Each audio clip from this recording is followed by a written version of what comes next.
boa noite a todos.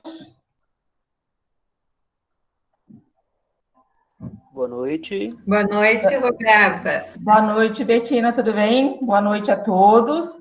Estamos próximos das 18 horas. Eu sei que tem várias pessoas solicitando acesso, mas por conta do tempo, nós vamos começar às 18 horas mesmo, tá bom? Porque nós temos que cumprir com todo mundo aí com as apresentações.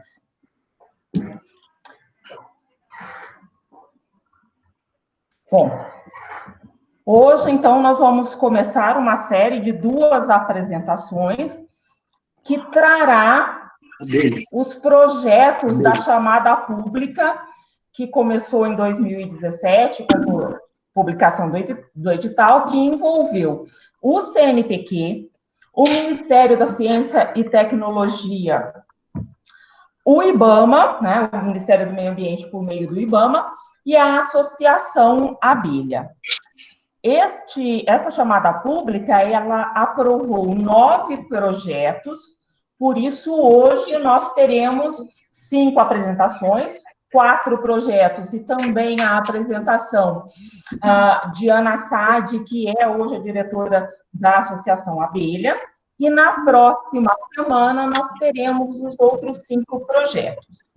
É uma satisfação enorme mediar essa live, né, não chama de live, mas essa conversa a respeito, principalmente hoje, que é o Dia Nacional da Ciência. E nós precisamos muito estimular a ciência, abrir caminhos para que ela possa acontecer de diferentes formas.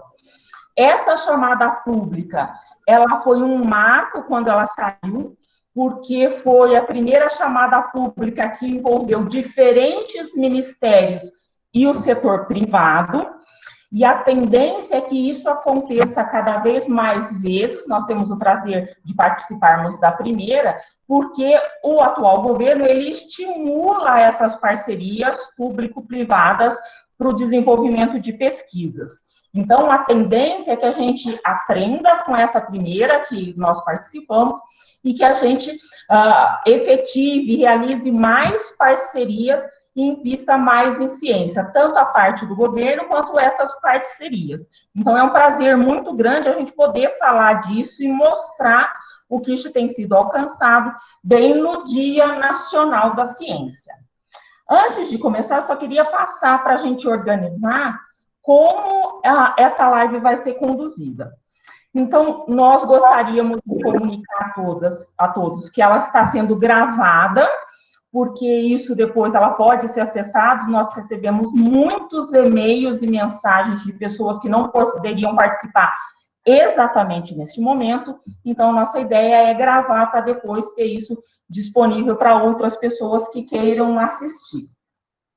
Nós teremos um tempo ao final para as perguntas, mas como são muitas pessoas, eu gostaria de solicitar que vocês fizessem, aqueles que queiram fazer perguntas, que o façam pelo chat, coloquem lá a quem a pergunta se destina e qual é a pergunta, que nós vamos separar por pesquisador que vai falar, e eu vou fazer as perguntas no final, para evitar de que várias pessoas abram o microfone ao mesmo tempo e um atropele o outro.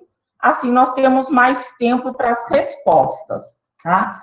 Também vou pedir para todos aqueles que não estiverem apresentando, que desliguem as suas câmeras e os seus microfones enquanto estiverem ouvindo, porque isso garante uma melhor qualidade de tráfego de dados na internet, de como isso vai acontecer. Nós sabemos que nós temos problemas porque a internet está sobrecarregada, porque são muitas pessoas utilizando. E eu gostaria de agradecer a todos aqueles que fazem parte do grupo dessa chamada do CNPq, por toparem a nossa proposta de fazerem essa apresentação. Eu acho super importante que as pessoas conheçam o que nós temos feito dentro dessa chamada. E gostaria de agradecer os participantes que estão aí se dispondo. É muito importante que todos colaborem. E gostaria especialmente de agradecer a equipe que está dedicada aí a fazer divulgação e a me ajudar aqui, que seria a Tatiane, a Annelise e a Adna, que estão aqui, não estão aparecendo junto comigo, mas que estão fazendo a compilação das perguntas. Seguindo a nossa programação, eu gostaria de agradecer e de convidar a Ana Sade para falar sobre essa chamada pública que foi coordenada por ela, foi encabeçada e que teve tanto sucesso, e por isso nós estamos aqui hoje. Ana, muito obrigada, está com você. Ok, então, pessoal, boa noite. É um prazer estar aqui com todos vocês e agradecer aos coordenadores dos projetos, a Roberta e a toda a equipe aí envolvida, convidar para falar um pouco dessa chamada. Eu vou ser bem breve, porque tem muita informação que eu vou passar para vocês sobre o que são cada projeto e quais os resultados que já estão sendo alcançados, mas para dar uma informação geral para vocês sobre a chamada pública. É uma parceria público-privada em que envolveu o CNPq, o IBAMA, o Ministério da Ciência e Tecnologia, a Associação Abelha. Ela foi construída conjuntamente por todos os parceiros e com base numa demanda que veio do IBAMA sobre várias faltas de informações sobre a questão de as abelhas, onde elas estavam, quantas são, qual o impacto das abelhas nativas sobre usos defensivos, e quais as culturas, quem são os polinizadores das culturas. Então, assim, foi uma demanda grande que a gente ainda continua tendo de falta de informação dos polinizadores. Então, durante um ano, nós discutimos, temos um grupo de trabalho, da qual participa CNPq, IBAMA, Ministério da Ciência e Tecnologia e a Associação Abelha, na qual, durante um ano, a gente discutiu todas as etapas da chamada pública, como ia ser desenhado o edital, como ia ser constituído, os temas, o detalhamento dos temas, quais os procedimentos a serem tomados, se ia ser uma chamada projetos individuais ou projetos que envolvessem mais de uma instituição de diferentes regiões. Então, o processo foi construído conjuntamente, não houve imposição ou não houve qualquer decisão individualizada em todo esse processo. E isso, eu confesso a vocês, foi um enorme aprendizado para todos nós, todos os parceiros envolvidos. Então, inclusive, foi decidido que o CNPq seria a agência responsável pela experiência, pela isenção e por todo o processo de construção de ações coletivas e de projetos de grande porte, envolvendo diversas instituições nacionais, no caso, os INCTs. Então, o CNPq, seguindo todas as suas regras de transparência e isenção, foi a agência, desde o início, foi decidido que seria a agência executora da ação. Então, todos os recursos aportados, tanto pelo IBAMA, quanto pelo Ministério da Ciência e Tecnologia, como pela Abelha, foram colocados à disposição do CNPq, que é o gestor não só da chamada, tecnicamente da chamada pública, como ele é o gestor dos recursos. Foram 54 projetos, a demanda bruta, um que não se enquadrou, e 2 ou 3 que não cumpriram todas as regras. Foi montado um comitê internacional para evitar quaisquer conflitos de interesse. Então, foi montado um comitê internacional que, durante 3 dias, eles ficaram lá no CNPq, isolados numa sala, discutindo e analisando todos os projetos. E, a partir do momento em que a diretoria do CNPq aprovou, seguindo a prioridade e a pontuação recebida nos projetos, aprovou a contratação dos mesmos, a partir desse momento, então, os projetos foram contratados. E também o que a gente tem? Cada uma vez por ano, os coordenadores que vão falar para vocês hoje participam de uma reunião em que IBAMA, CNPq, Ministério da Ciência e Tecnologia, Associação Abelha, e todos os interessados participam de uma reunião da qual eles informam qual está sendo a evolução dos projetos e que resultados estão sendo obtidos. Houve também, e existe uma decisão dos apoiadores da chamada de manter total e absoluta transparência sobre os projetos e a evolução dos projetos. Então, vocês aqui estão vendo já nessa live, já é também uma prestação de contas à sociedade, ou seja, aonde foi esse recurso dessa parceria público-privada que foi feita, e quais os projetos que estão selecionados e os resultados que estão sendo obtidos. Então, eu só gostaria de informar isso. Nós também fizemos uma entrevista com cada coordenador de projeto, que foi publicado no site do CNPq, no site do Ministério da Ciência e Tecnologia, no site da Abelha. Então, eu só quero destacar para vocês que, de fato, é uma parceria público-privada. É uma parceria da qual todos os parceiros discutem e constroem junto o processo. Foi uma construção coletiva do processo que chegou à chamada pública e na qual foram selecionados os projetos que vocês vão escutar nesse momento. Então, era um pouco isso que eu queria colocar para vocês. Não sei se a Roberta quer que complemente mais algumas coisas. Os projetos estão em execução, encerram, são 3 anos de execução, então nós temos mais um ano e pouco de execução pela frente. Então, alguns resultados, alguns artigos que já foram publicados já estão sendo divulgados no site da Abelha, no site do CNPq, a gente está tornando isso, divulgando essa informação, e estamos às ordens para esclarecer qualquer ponto ou qualquer dúvida que tenha surgido. Se precisar de algum esclarecimento a mais, Roberta, você me fala, mas eu acho que nós temos muito que ouvir aqui hoje. E obrigada, gente. Ana, muitíssimo obrigada pelos esclarecimentos. Eu acho que depois, se surgirem mais coisas, a gente vai ter a questão das perguntas, nós podemos discutir mais. Eu gostaria de salientar para todo mundo que está entrando, nós já estamos com mais de 110 pessoas. Por favor, desliguem as câmeras, porque o sistema está travando. O sistema, ele suporta até 250 pessoas, mas nós estamos com problema por causa da qualidade da internet, como eu salientei no começo. Dando continuidade, então, à nossa programação, eu gostaria de convidar o doutor Ayrton Carvalho para fazer a sua apresentação e falar sobre o seu projeto. Muito obrigada, Ayrton.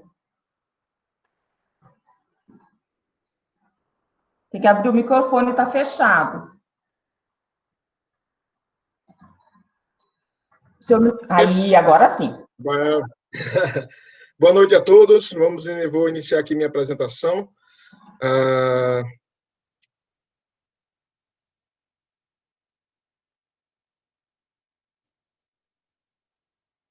Vocês estão vendo a minha apresentação? Não, espera aí, só um minutinho. Vocês estão vendo minha apresentação? Sim, isso, agora carregou. Sim, pode falar. Um minuto.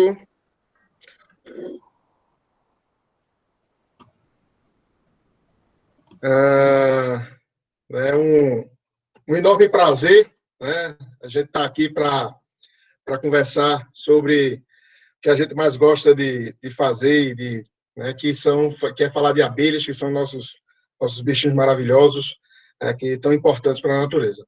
Então, gostaria muito de agradecer, né?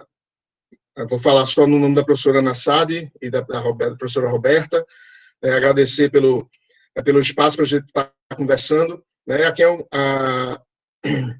Aqui em nome de todo, agradeço a todo mundo que está presente aqui, especialmente, né, os nossos amigos criadores de abelha, porque eu também sou, né, um criador de abelha, e esse espaço é muito importante, né, para a gente discutir. Como o tempo é bastante curto, né, eu não vou ficar falando aqui, né, então, muita coisa, né, eu espero ser bastante objetivo, né. Então, o título do nosso projeto, então, Pragas em Abelhas, procurando por doenças, entendendo a química, a interação entre meliponine e fóride.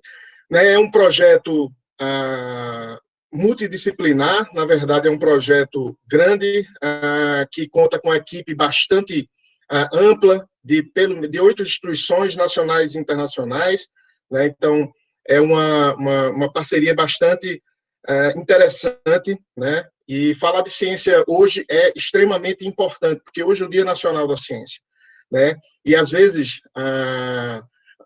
existe um problema do entendimento de como se faz ciência, de como a ciência é processada e que a ciência leva um certo tempo para dar as respostas que a gente necessita como sociedade, mas ela é a única forma no mundo real da gente dar as respostas que a sociedade precisa e, no caso, falar com os criadores de abelha, as pessoas que usam a ciência do qual nós estamos fazendo. Então, o objetivo desse nosso projeto, né, é escanear a microbiota de abelhas, utilizando uma técnica genética, né, chamada metagenômica, com esse nome feio, mas a gente consegue, com essa técnica, descobrir quais são os micro-organismos que moram dentro do ninho das abelhas e dentro das abelhas também. Né?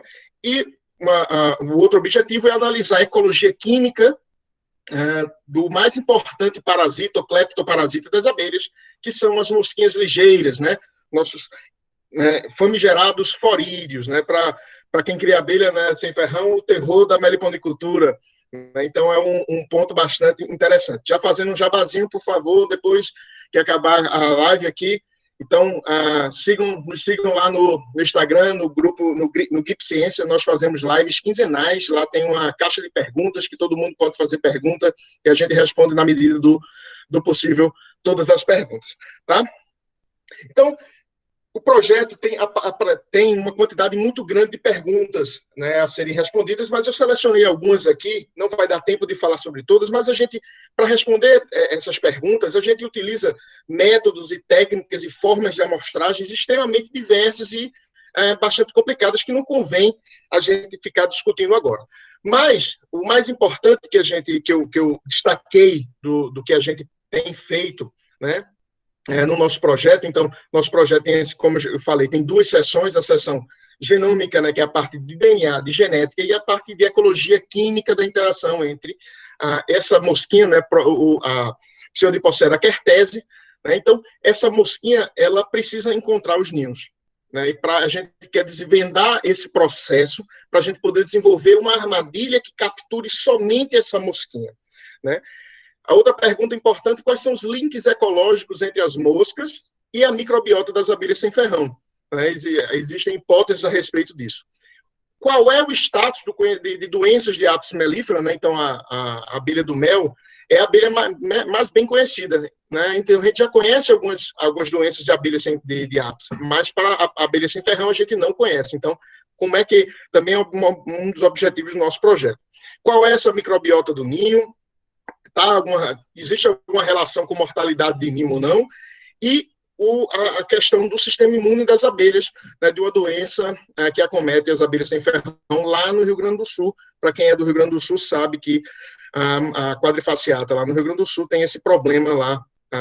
Então, as nossas mosquinhas, né, nosso terror da meliponicultura, né, então, ainda é, né, considerada a praga mais importante da meliponicultura. Eu espero que, até as pessoas podem rir disso, eu espero que continue sendo assim, não venha um vírus como veio o corona, né, e etc., porque a gente já tem bastante avanço, minha gente, nesse sentido. Então, da mesma forma que nós corremos para a cozinha na hora do almoço, né, cheirando aquele feijão gostoso, né, então, as moscas, também para procurar seu alimento, elas também utilizam o olfato. Entretanto, o olfato nas moscas é nas antenas e no palpo maxilar dessas moscas, né? Então, as mosquinhas usam uma antena para cheirar. Então, é uma mosquinha muito pequenininha, né, que causa esse dano enorme, e ela vai buscar aqui, o alimento dela, que é o pólen, né, que as abelhas sem ferrão coletam e guardam dentro do ninho, que é também o alimento delas. Então, os forídeos comem o alimento das abelhas, é por isso que eles chamam de cleptoparasitas, tá? O que é que a gente faz nesse projeto? A gente coleta os odores produzidos pelos ninhos das abelhas, as várias estruturas do ninho, e a gente usa esse equipamento grandão aqui, né, esse equipamento bastante caro e grande, difícil de manejar e etc., que é um nome feio, chamado cromatógrafo gasoso, acoplado a um espectrômetro de massa e um eletroantenograma. Na verdade, o que é que esse equipamento faz? A gente coleta os cheiros, suga os cheiros com uma bombinha de vácuo e esse equipamento separa esses odores. E parte desses odores vão para um equipamento que vai identificar essa substância e parte vai para a antena da abelha. Na verdade, até para a antena da abelha, não, da mosca. E parte desse odor vai para a antena da mosca. Quando a mosca sabe cheirar esse determinado odor, então a gente tem um gráfico que mostra um pico, né, de atividade elétrica dessa antena, e a gente pode identificar quais são esses cheiros e como é que funciona a interação entre essa mosca e as abelhas. Então, os resultados que a gente já tem uma lista preliminar de odores produzidos por ninhos. O que eu posso dizer a vocês aqui, é que a lista é muito grande, uma quantidade muito grande de odores que a gente não conseguiu chegar ao nome dele, né, à estrutura dele. Então, muitos desses compostos químicos não tinham sido descritos ainda para abelhas, né, em ninhos de abelhas, em abelhas. Há uma variação muito grande na emissão desses compostos e o que a gente esperava, como nós já esperávamos, a nossa hipótese inicial, é que o pólen é o grande produtor de odores que atraem as moscas para os ninhos das abelhas sem ferrão. Então, a gente já esperava isso, mas o que é bem interessante e que é exatamente o link que nós fazemos entre a parte de DNA e a parte química é que, né, a microbiota, né, ou seja, a flora, vamos dizer assim, todo mundo tem flora intestinal e a gente sabe que a flora intestinal da gente é muito importante para a nossa sobrevivência. Da mesma forma, essa microbiota é muito importante para as abelhas e para a sobrevivência das abelhas. Mas é exatamente essa mesma microbiota que produz, que deixa as nossas abelhas, inclusive sadias, ela é também a produtora de odores, né, a partir dos processos de fermentação que irão atrair o cleptoparasita, a mosca ligeira, o forídeo, para dentro do ninho das nossas abelhas. Então, esse é um link bastante importante. Mas para estudar, então, a microbiota, a gente não consegue ver esses seres. Eu gosto muito dessa imagem, porque sempre coloca bactérias, fungos e etc., com carinhas e etc., mas a gente, né, de fato, a gente não enxerga, a gente não vê esses micro-organismos. Então, esses micro-organismos serão estudados, então, por essa molécula, né? A gente utiliza a técnica do DNA, né, estudando o DNA, para ver quem são essas bactérias, quem são esses fungos, né? E como é que funciona, né, a interação entre as bactérias e os fungos patogênicos e aqueles que não são patogênicos, ao contrário, que são benéficos para as nossas abelhas. Então, o que a gente descobriu é que realmente essa microbiota ela é muito importante na produção de odores que irão atrair, né, os forídeos. A gente ainda não conseguiu detectar de forma cabal todas as substâncias, né, como eu já disse, e que as moscas cheiram determinadas substâncias e há um sinergismo. A gente esperava que somente uma única substância atraísse a mosca, mas, na verdade, isso não é verdade. Então, é um sinergismo entre várias substâncias que irão atrair as moscas para dentro dos ninhos. Então, o processo, a interação é um pouco mais complicada do que a gente inicialmente pensava, mas é bastante interessante desse ponto de vista, né? Então, a gente precisa estudar melhor essa microbiota, e é isso que a gente está fazendo, né, porque ela também é responsável pela sanidade das nossas abelhas, elas protegem nossas abelhas. Então, a gente precisa saber quem são essas bactérias, quem são esses fungos que vivem em simbiose com nossas abelhinhas, né? Já na parte de genômica, eu separei alguns pontos importantes, né, que a gente vai caracterizar a microbiota de 3 espécies importantes de abelhas sem ferrão: a mandaçaia do sudeste, a Melipna subnitea e as cutelares, né, e comparar e ver, né, essa microbiota tanto no alimento quanto dentro das abelhas, tanto de larvas quanto adultos, né? E avaliar também o impacto da translocação de colônias. Por quê? Porque quando a gente muda o ambiente onde essa abelha vive, também muda a flora, né? Muda essa microbiota. Então, como é que é esse link, como é que isso funciona? E avaliar a contribuição da ocorrência de patógenos de Apis, que é bem mais conhecido, do que praticamente não é conhecido patógenos de abelha sem ferrão, e o que são conhecidos são de Apis. Então, a gente tem que utilizar Apis como modelo para entender a infecção em abelhas sem ferrão. E monitorar essa ocorrência, né, tanto em abelhas sem ferrão quanto em apis. Então, o nosso projeto da parte genômica, a gente poderia destacar, né, uma grande contribuição que está sendo dada, que é exatamente sobre esse fenômeno que ocorre lá no Rio Grande do Sul, né, na mortalidade de abelhas que ocorre lá em março. Né? Então, o que a gente tem descoberto é que o sistema imune das abelhas está muito influenciado pelas questões ambientais, né? E por contato com patógenos. Embora os resultados ainda sejam bastante preliminares, né, indica que há um probleminha no sistema imune das abelhas, que a gente não sabe exatamente o que é,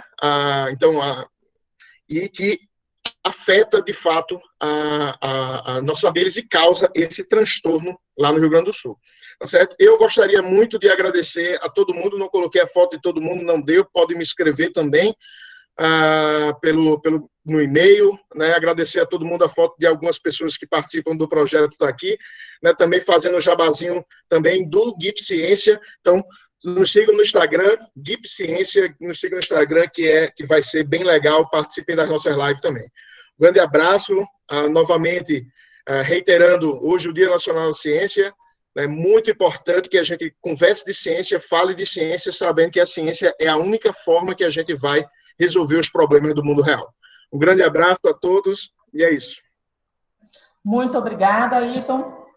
Eu gostaria de passar a seguir a nossa programação, então, passando agora para o Geraldo Fernandes, para o doutor Geraldo Fernandes, para que ele possa apresentar o seu projeto. Geraldo?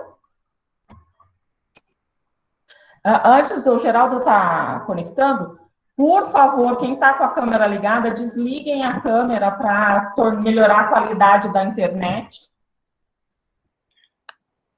Olá, pessoal. Boa tarde.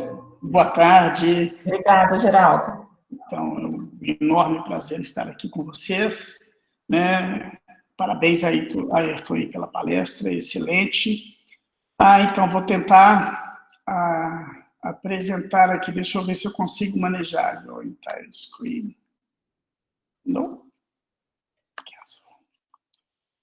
O meu problema aqui é como fazer essa apresentação aparecer aí com vocês.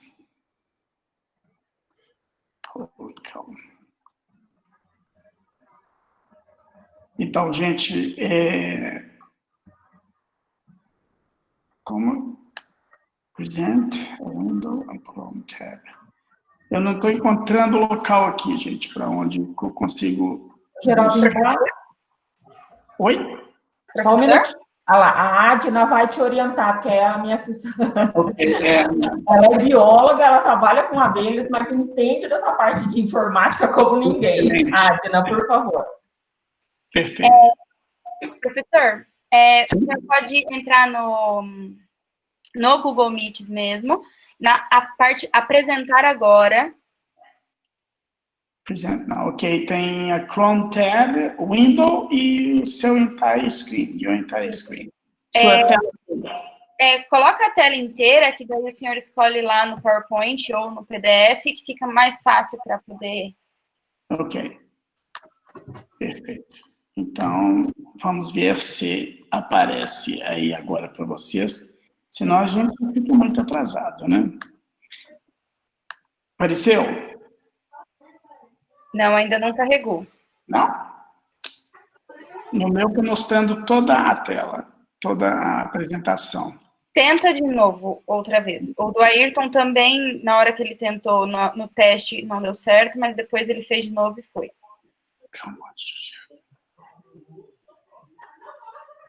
Pois é, não está indo agora. Gente.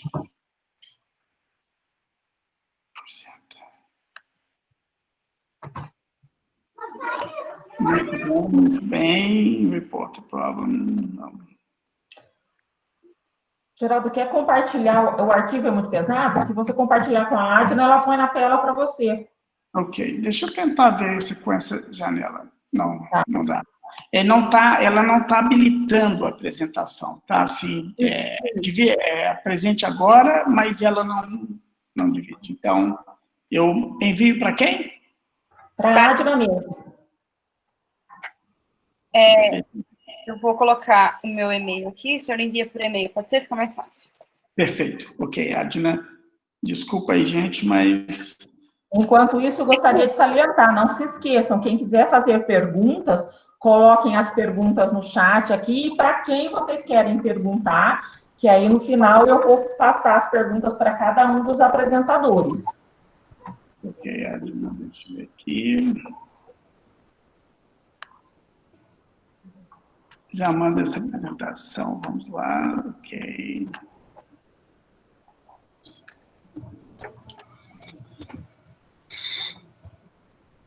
Enquanto isso, gente, eu posso cantar alguma coisa? Claro, por favor, pode começar, se você quiser, ir fazendo uma apresentação, fique à vontade. Ok, já Mas está aí. pode apresentar, se você, enquanto ela coloca. Perfeito, eu vou fazendo isso, vou falando. Deixa eu só acabar de mandar aqui, acabar de carregar para facilitar, né? Que aí não atrapalha. Mas eu participei de uma outra palestra aqui mais cedo, funcionou perfeitamente, sem problema nenhum. Mas vamos lá.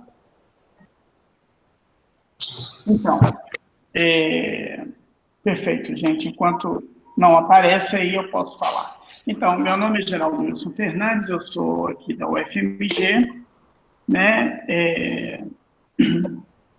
O meu trabalho, na realidade, está bem ligado a interações inseto-planta. Eu tenho trabalhado com isso desde que me conheço, trabalhando em ecologia, né? E, recentemente, comecei a trabalhar também com essas questões mais relacionadas à abelha, então é um desafio interessante, recente, né? Mas, como eu digo, eu havia dito que eu tenho trabalhado com interações há bastante tempo, principalmente com insetos galhadores. E mais recentemente também com essa questão mais global do desaparecimento de insetos ao redor do planeta, né? Nós estamos aí tentando entender que problemas são esses que estão levando vários insetos a desaparecerem de alguns locais, né, e principalmente abelhas, né, que tem uma consequência muito grande. E foi aí que nós, então, iniciamos esse trabalho, né, com as abelhas. Na verdade, nós temos trabalhado também bastante com um grupo na Universidade Nacional Autônoma do México, com o pessoal, principalmente de Morelia, com o qual nós estamos também trabalhando exatamente as mesmas questões que estamos trabalhando aqui nesse projeto aqui no Brasil. Então, uma coisa interessante é observar, né, como são essa distribuição de parasitas e patógenos, os impactos que elas têm, em dois países completamente distintos, com características biológicas, ambientais bastante distintos, né? A Adna chegou aí?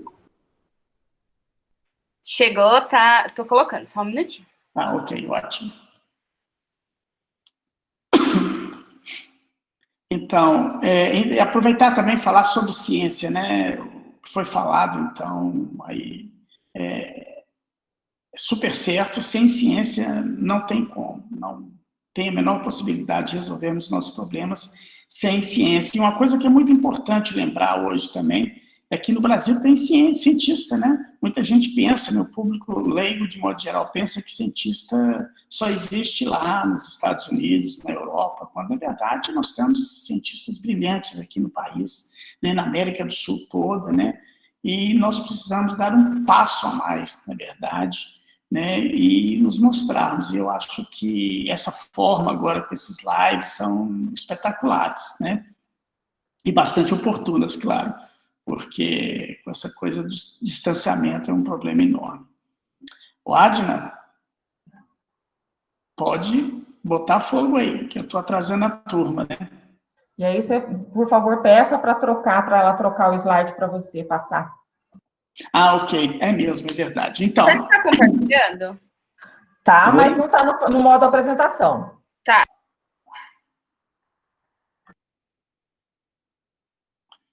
Então, Perfeito, pode voltar aí.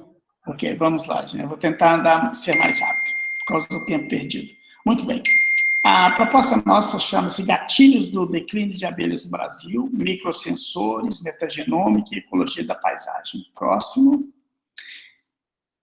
Então, o nosso grupo é bastante diverso, né? Ele é composto... Eu não trouxe o nome das pessoas todas aqui, porque eu achei que citar um por um ia demandar muito tempo, né? Então, eu já agradeço a todos, é uma equipe muito bacana. Então, são pesquisadores da Universidade de São Paulo, da Federal de Pernambuco, da Embrapa, da Federal Rural da Amazônia, do México, da Universidade da UNAM, lá do México, e também da Universidade Nacional de Córdoba. Próximo. Bom, é inegável a importância das abelhas como polinizadores, né, visto que vocês observam aí nesse gráfico, que mais de 66% das espécies de plantas, né, mais de 65% da polinização é efetuada, então, né, por abelhas, né, um grupo bastante diverso e muito importante, então, para a gente. Próximo. Então, é lógico, quando a gente falou de importante, nós estamos principalmente ligados, né, quando a gente pensa normalmente na produção de alimentos. Eles são importantíssimos na produção de alimentos, esse é objeto, então, de revisões na literatura mais recente, mostrando que eles são vitais para a nossa economia.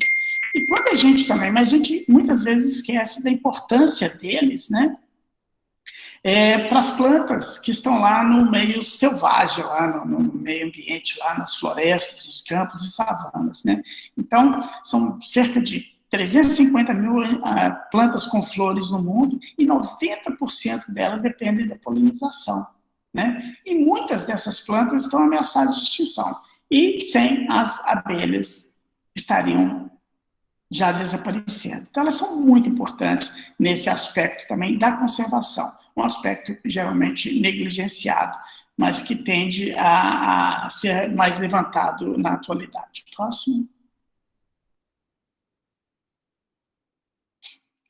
Bom, como eu disse anteriormente, né, há um relato ao redor de todo o planeta, gente. Começou na América do Norte, mas mostrando então que insetos estavam desaparecendo e, logicamente, falaram de abelhas, né? Então, há um declínio já reportado, é fato, ao redor do planeta. E, lógico, dentre eles, vários relatos de aparecimento, né, de abelhas, e como a agricultura depende largamente da polinização efetuada, então, pelas abelhas, né, o que acontece é que, então, isso teria um impacto econômico gigantesco, né? Próximo.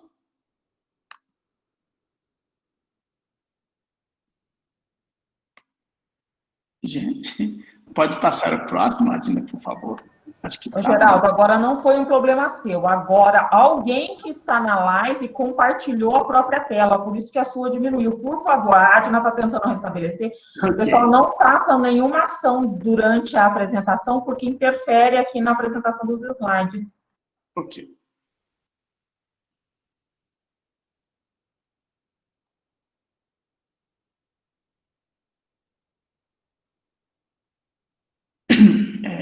A tela cheia, por gentileza. Então, na realidade, até esse declínio, né, de abelhas, de polinizadores de modo geral, já foi reportado por vários cientistas brasileiros, como essas publicações aí, como você pode observar à sua esquerda, né, inclusive pelo nosso grupo, né. Então, quais seriam os efeitos? São devastadores e ninguém os quer. E também já tem sido, né, objeto aí de divulgação em diversas mídias, televisiva, escrita e falada. E é muito importante que continuemos, então, a mostrar isso e alertar o nosso público sobre esses grandes problemas. Próximo. Bom, as causas, então, quais são as causas do declínio das abelhas ao redor do mundo? São múltiplos e variam de país para país, né, varia de região para região. E é lógico que vocês veem aí, por exemplo, duas situações distintas muito interessantes, uma com a floresta intacta, o outro um lugar completamente detonado, né, com ali que a vegetação foi removida para colocar gado, alguma agricultura. O que que você tem, então, num ambiente natural, é uma maior diversidade de recursos florais, onde as abelhas gastam menos tempo voando, buscando recursos, né, escolhendo as plantinhas que elas querem, ou para fazer própolis, ou para se defender, ou para buscar recursos, né, para a sua produção na colmeia. Então, lógico, a distância do recurso é menor, ela gasta menos energia, e aí ela é mais saudável, trabalha muito menos, e está em condições fisiológicas muito melhores. Então, a estabilidade populacional dessas abelhas, e lógico, né, tudo melhorado aí pelas condições abióticas ou condições do ambiente, como também foi falado na palestra anterior. Na paisagem do lado, quando você tem um ambiente completamente modificado, muito pobre, você tem exatamente um efeito exatamente contrário a esse, né? Com as abelhas estando aí certamente muito mais estressadas e aí com impactos profundos nos seus aspectos imunológicos. Próximo. Então, lembra, gente, da importância do efeito da paisagem. E, lógico, o efeito da paisagem também interfere profundamente, como eu já havia até mencionado, na qualidade da dieta dessas abelhas. Recursos são mais pobres, né? Você tem aí problemas gigantescos, então, que conduzem a uma resistência muito menor e, lógico, uma suscetibilidade muito maior aí a parasitos, patógenos e, logicamente, mudanças comportamentais que resultam, então, em dinâmicas populacionais dessas abelhas, logicamente, podendo resultar na morte dessas colônias. Próximo. Bom, e aí uma das outras causas também já mencionado, né, nós temos aí os efeitos dos parasitos e patógenos. Essas são ameaças muito fortes, né? Esses inimigos naturais representam fatores de pressão muito fortes sobre essas espécies e colônias. Então, os parasitas comuns, as traças, os ácaros, formigas e moscas, como os fóridas, né? Besouros também, até outras abelhas também parasitas, né?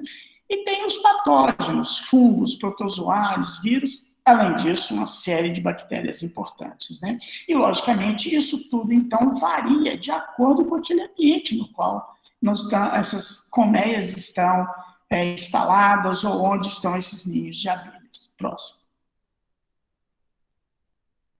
Bom, o nosso objetivo do nosso trabalho, aí, na verdade, pode até passar umas 5 ou 6 de uma vez, porque aí já deixa tudo pronto, eu já falo.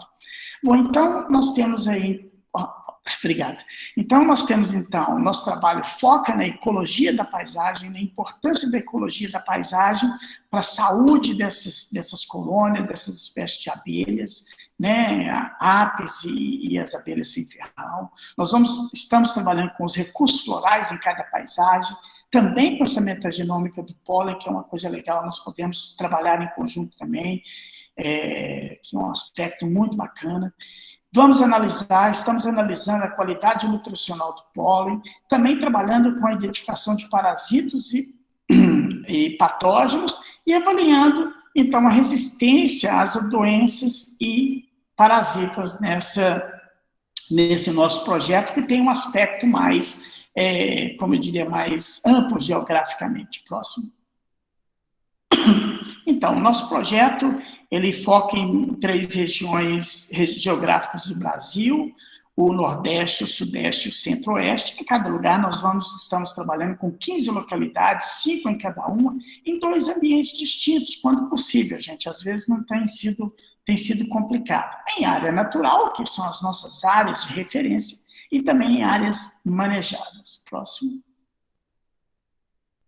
Bom, na ecologia da paisagem, nós estamos e vamos observar, então, esse desempenho das colônias em diferentes condições paisagísticas, tamanho, espécies encontradas, né? E tudo relacionado à cobertura vegetal, à integridade dessas paisagens. Próximo. Bom, também, nesses levantamentos de campo, é um negócio, às vezes, complicado, né, porque tem que andar bastante num perímetro ali, no entorno dessas colmeias, né, onde elas estão instaladas. Nós estamos também catalogando todas as espécies que estão disponíveis, como também aquelas né, utilizadas pelas abelhas. Então, também isso faz parte do nosso levantamento de campo, essa riqueza da flora influenciando, então, nessa produtividade, qualidade e saúde dessas abelhas. Próximo. Bom, também, seguindo como colega também, nós estamos trabalhando com essa parte, então, da análise metagenômica do pólen. Como eu disse, é um trabalho que nós já estamos fazendo no México há um tempo, nós vamos aplicá-lo aqui agora. Nós estamos nessa fase de amostrar esse pólen nessa grande área geográfica, nesse território aí que eu mencionei. Lógico que não dá para fazer tudo, então é também uma parte interessante nossa de entender um pouco da metagenômica do pólen, tendo em vista até a importância dele, né, nessa resistência e suscetibilidade das espécies a parasitos e patógenos. Próximo. A seguir, então, já vai, na verdade, junto, né, com o slide anterior, né, esse teor nutricional do grão de pólen. Nós queremos fazer uma análise também, né, da qualidade desse pólen em termos nutricionais também. Não está no nosso protocolo fazer análise química, né, como feito pelo colega, mas a parte nutricional dele, tendo em vista a sua importância na alimentação. Né? Próximo.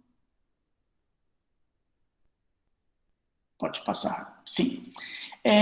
Também, essa outra parte aí, como vocês estão vendo, nós estamos identificando os principais parasitas patógenos presentes na colmeia. Isso, na verdade, faz parte de visitas a essas colmeias, a esses apiários, né? E observar, computar todo o nível de infestação, né, de parasitas e patógenos, e, além disso, também trazer amostras de todo esse material para análises moleculares em laboratório, além de ter esses dados, então,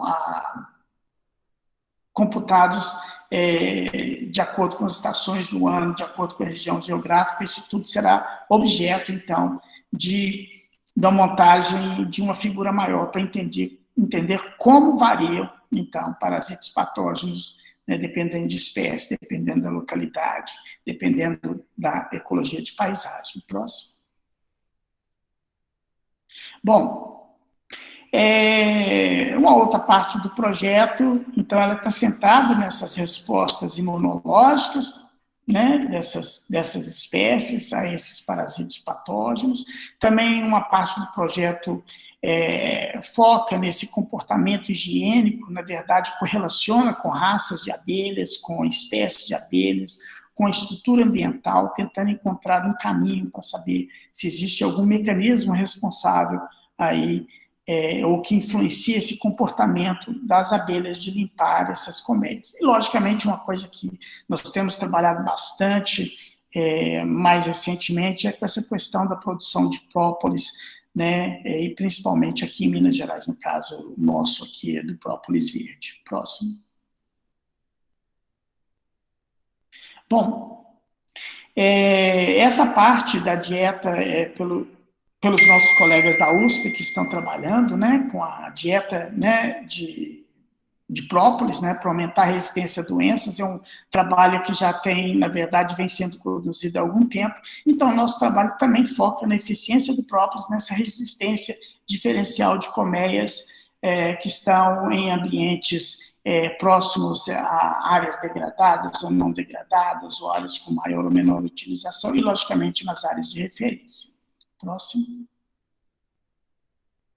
Bom, uma outra parte do projeto também é parte de um doutorado de uma aluna, Catarina, também, que inclusive deve estar aí escutando uma palestra, né? Nós rodamos alguns questionários virtuais no Brasil, tivemos cerca de 1.200, mais de 1.300 respostas agora já para esse questionário nosso, que nós estamos tentando entender a distribuição das doenças apícolas no Brasil, né? Suas possíveis causas e impactos. Próximo.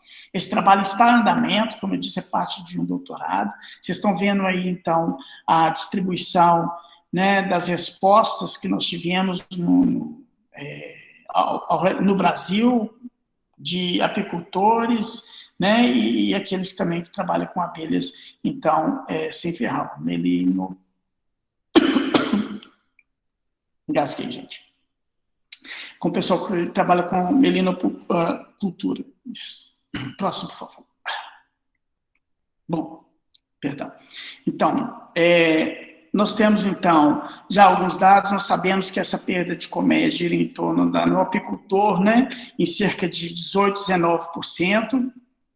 O meliponicultor, em geral, ele tem uma perda em 15%, mas nós vimos também que temos problema, que a nossa resposta está principalmente localizada no Sudeste, no Sul e no Nordeste do Brasil, faltando muita gente responder nas outras regiões do Brasil, mas é um problema grave, nós não estamos conseguindo resolver, tem que ir lá e é complicado, né? Próximo. Muito bem, também eu não vou detalhar cada uma por causa do tempo, mas nós observamos, então, que essa perda de colmeia, perda dessas colmeias, então, é muito grande algumas vezes, e que há perdas mesmo em colônias sem parasitas, mas a perda é maior quando há parasitismo, mesma coisa com os patógenos, e se vale, né, para os meliponicultores também. Próximo.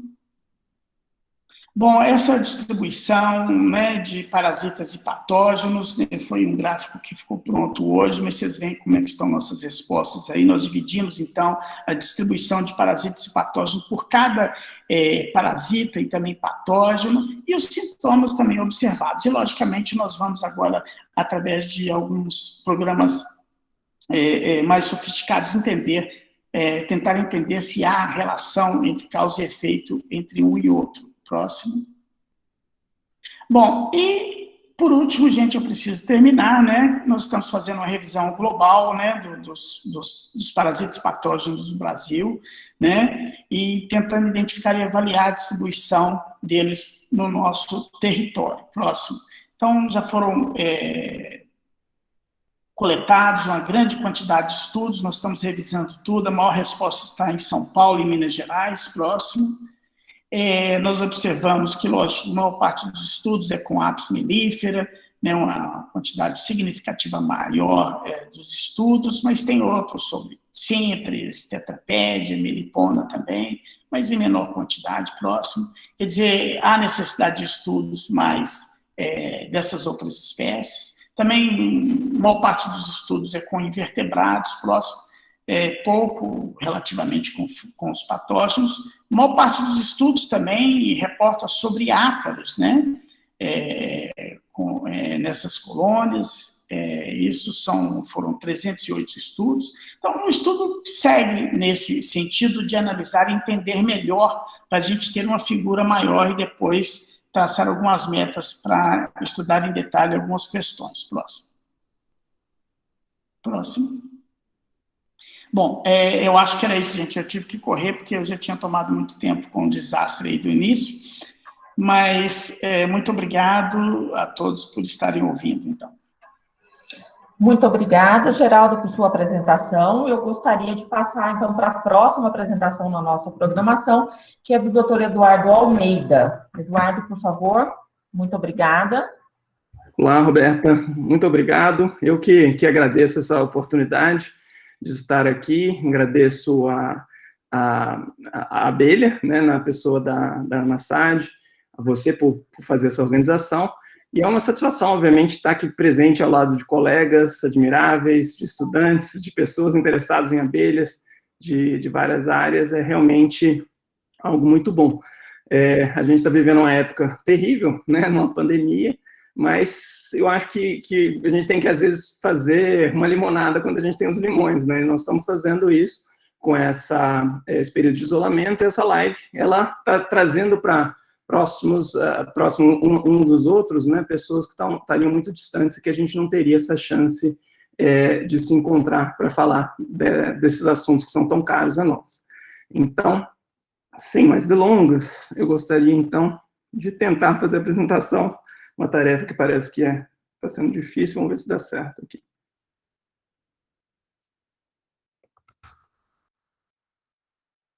Alguém pode confirmar para mim que você está passando?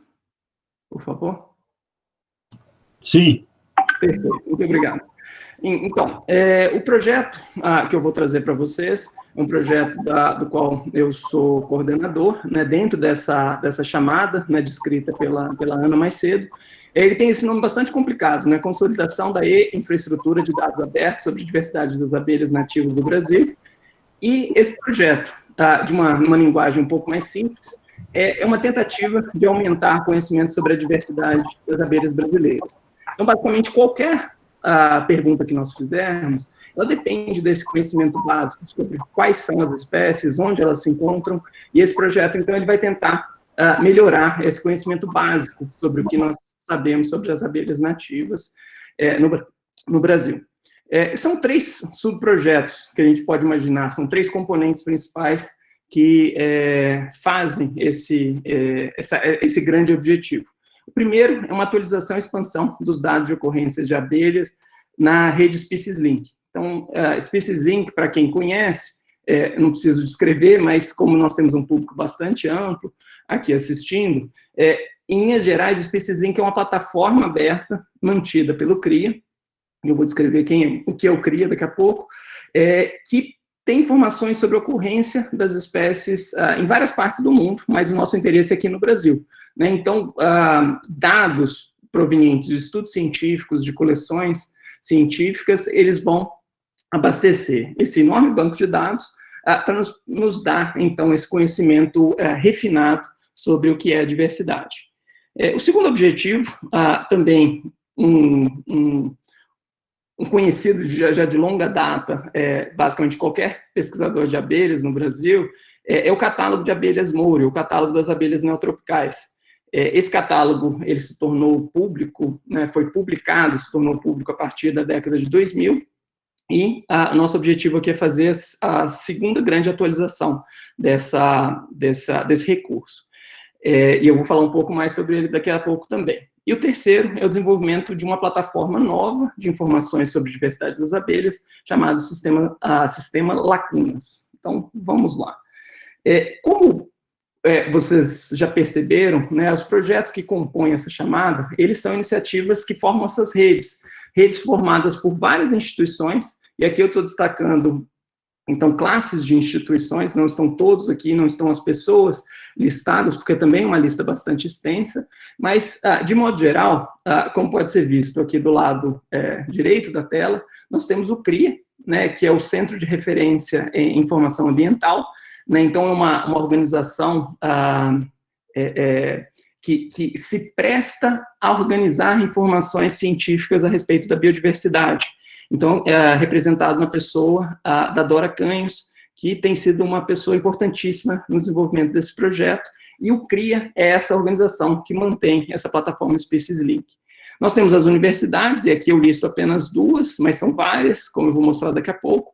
Então, a Universidade Federal do Paraná e a USP, então, a Federal do Paraná é representada principalmente pelo professor Gabriel Mello, e a USP, que é a minha instituição. E a Embrapa, né, também nós temos dois pesquisadores da Embrapa que fazem parte desse projeto, e aqui eu vou chamar a atenção para o Cristiano Menezes. Então, basicamente, esse grupo de 4 pessoas, a Dora Canhos, Gabriel Mello, Cristiano Menezes e eu, nós somos os coordenadores dessas 3 grandes linhas, ou 3 subprojetos desse projeto maior. Então, a primeira, né, como eu falei para vocês, os primeiros objetivos passa pela essa plataforma SpeciesLink. Quem nunca teve a oportunidade de entrar nesse site, coloca no Google SpeciesLink, da forma como está escrito aqui no centro da tela, e vocês vão ter acesso a uma série de informações textuais, né, então informações, listas de registros sobre espécies, o que existe de, por exemplo, abelhas sem ferrão que ocorrem no estado de Sergipe. Então, você pode fazer uma filtragem de dados e descobrir esse tipo de informação e quais são as coleções ou instituições que abasteceram esses dados para estarem nessa plataforma. Tem fotos também, um número grande de fotos, atualmente eu acho que em torno de 3.000 fotos de abelhas estão disponíveis por lá, e informações que são usadas para uma série de objetivos.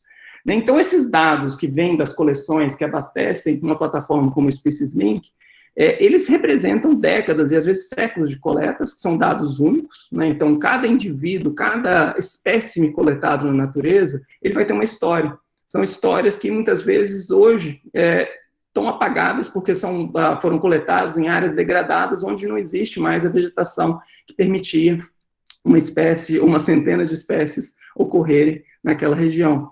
A gente pode ter uma série de de trabalhos ou de pesquisas que podem ser feitas com esses espécimes, né? Então, isso vai mudando, inclusive, com o tempo. Eu posso, desde ter uma lista das espécies que ocorrem numa região, ou eu posso extrair dados genômicos, como foi listado pelos meus colegas, ou dados metagenômicos a respeito, por exemplo, das fontes de alimento que as abelhas elas coletam, e por aí vai. E aí, na sequência, aqui nesse slide eu coloco, né, a gente pode ter listas taxonômicas, saber sobre a ocorrência de espécies ameaçadas, fazer estudos filogenéticos, taxonômicos, etc. Então, isso é muito importante, nós termos essas informações agregadas numa plataforma que seja estável, que seja aberta e que seja confiável.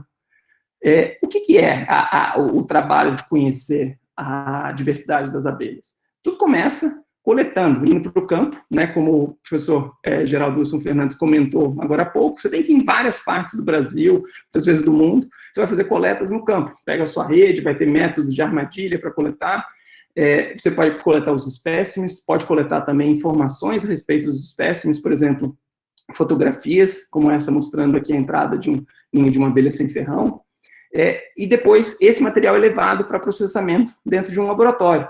Então vai ser feita a montagem, preparação desse material, depois ele vai ser identificado, né, então vai ser atribuído um nome, né, uma identificação mesmo de quem é aquela abelha, ele vai ser etiquetado, ele vai ser preservado, muitas vezes por séculos, né, então a gente tem acesso ao material coletado no século XVII, por exemplo, que ainda serve para os nossos estudos e é extremamente importante.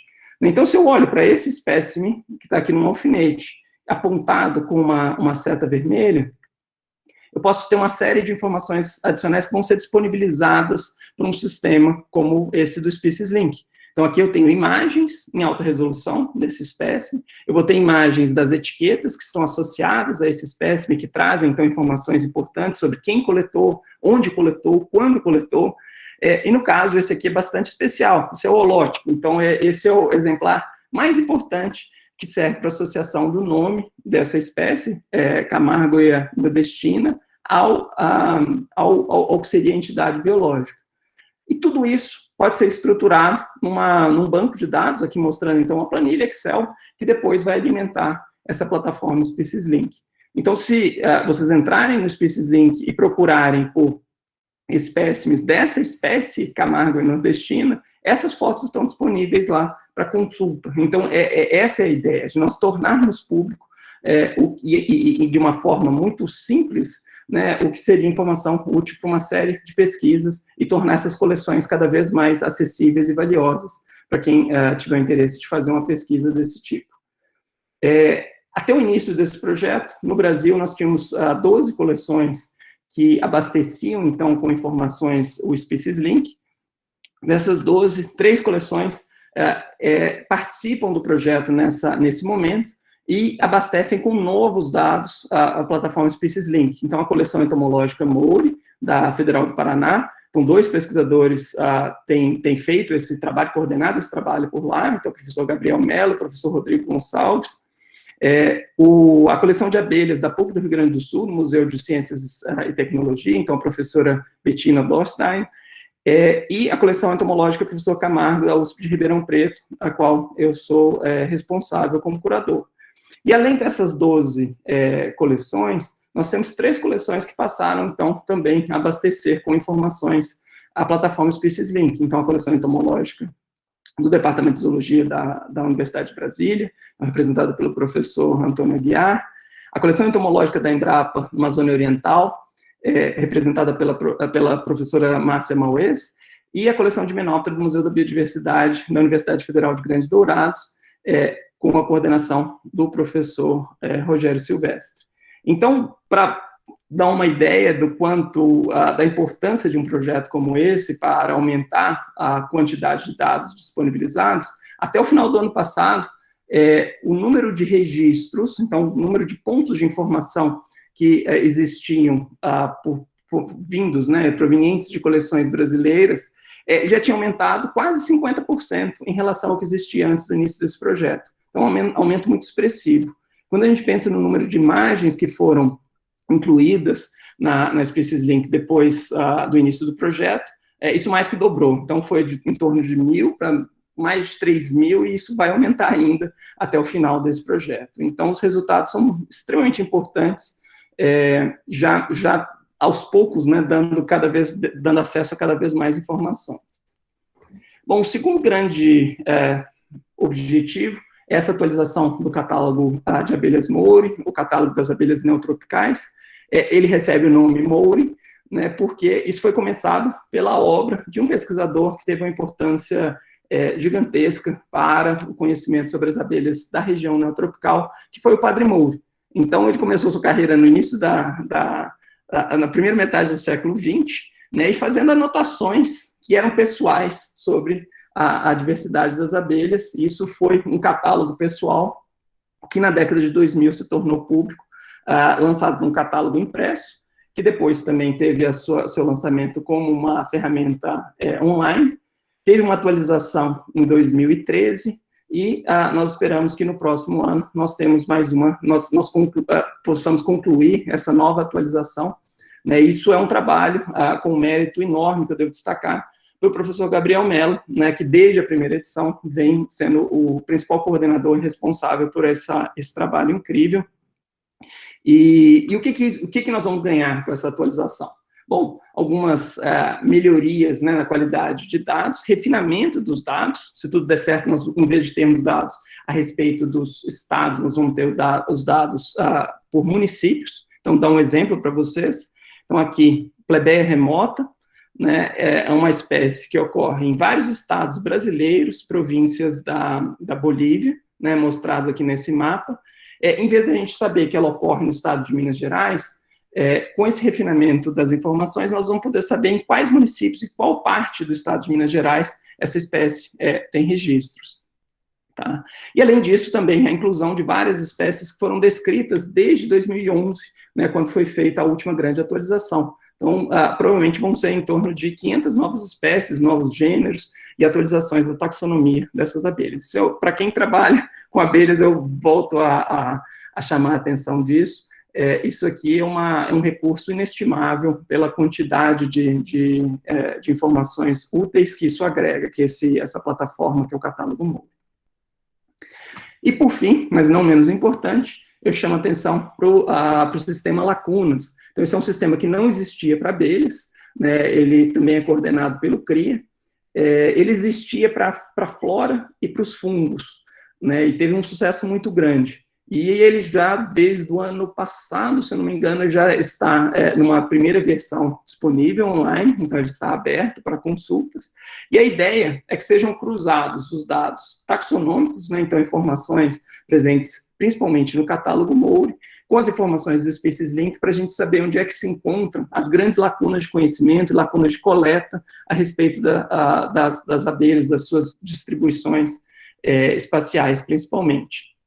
Então, basicamente, as informações taxonômicas presentes no catálogo, os nomes aceitos, sinônimos e os estados de ocorrência, integram isso junto com o status dos dados, estados de ocorrência presentes no Species Link, e isso tudo é agregado dentro dessa plataforma Lacunas, e também podem ser usadas informações, por exemplo, a respeito das espécies ameaçadas, né, como descrito aqui pela portaria do Ministério do Meio Ambiente, né, número 444 de 2014, para a gente saber o status de conservação e as lacunas de conhecimento a respeito dessas espécies ameaçadas. Com isso, eu gostaria de agradecer muito ao interesse de todos que estão aqui assistindo, mas agradecer especialmente aos colegas que fazem parte desse grupo. Então, eu listei aí os curadores das coleções, mas tem todos os bolsistas que participaram e vêm participando desses trabalhos. E aqui terminando com fotos muito bonitas, né, de uma escaptotrigona, que fazem parte da Fototeca Cristiano Menezes, que também faz parte dessa plataforma Species Link. Com isso, eu agradeço e me despeço. Muitíssimo obrigada, Eduardo. Eu tenho falado pouco entre uma apresentação ou outra, que é para a gente ganhar tempo para eu falar mais no final, tá? Então, muitíssimo obrigada pela sua apresentação. Gostaria de passar para o próximo agora, que seria a nossa última apresentação, para depois nós passarmos para as perguntas. Então, eu gostaria de convidar a doutora Osmar Malaspina para fazer a sua apresentação. Boa noite a todos. E obrigado, Roberta, aí pela coordenação desse evento. Ana Sade, pelas introduções aí do grupo todo, e a todos os colegas que participam com os outros projetos. A minha equipe, a nossa equipe, né, Roberta? Porque a Roberta está parceira nesse projeto. A nossa equipe aqui da Unesp Rio Claro e a equipe da Roberta lá na Federal de São Carlos, em Araras, que é aqui pertinho, eu digo lá, mas é 20 quilômetros, muito pertinho, muito tranquilo. Né? A Adina vai passar uns slides aí para mim. Quase pronto, Adina? A Tatiane. É bom ter um grupo grande.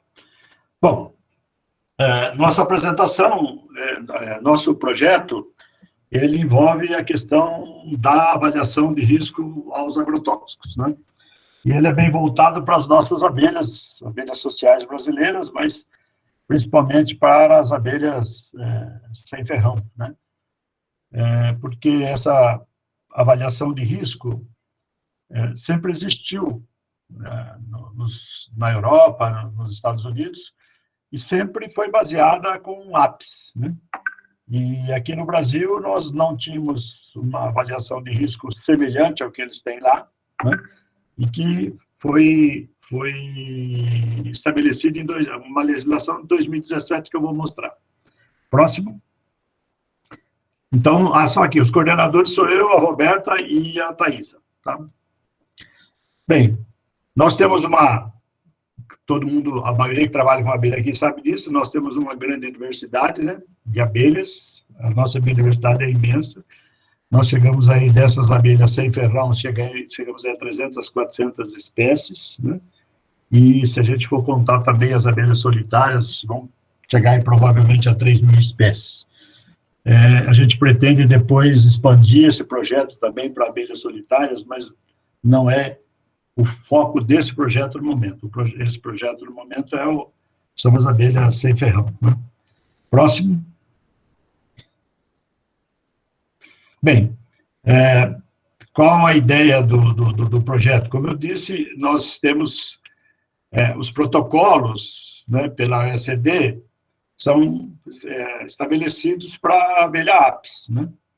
E nunca foi pensado na questão das abelhas sem ferrão. Por quê? Eles não têm, tanto na Europa quanto nos Estados Unidos, eles não têm, a maioria dessas coisas, não tem, desses países, não tem essas espécies de abelhas. Essas espécies de abelhas são de regiões tropicais, né? E com esse número que eu falei agora de pouco, então eles ganham uma importância muito grande aqui. E qual foi a nossa preocupação pensando nessa questão?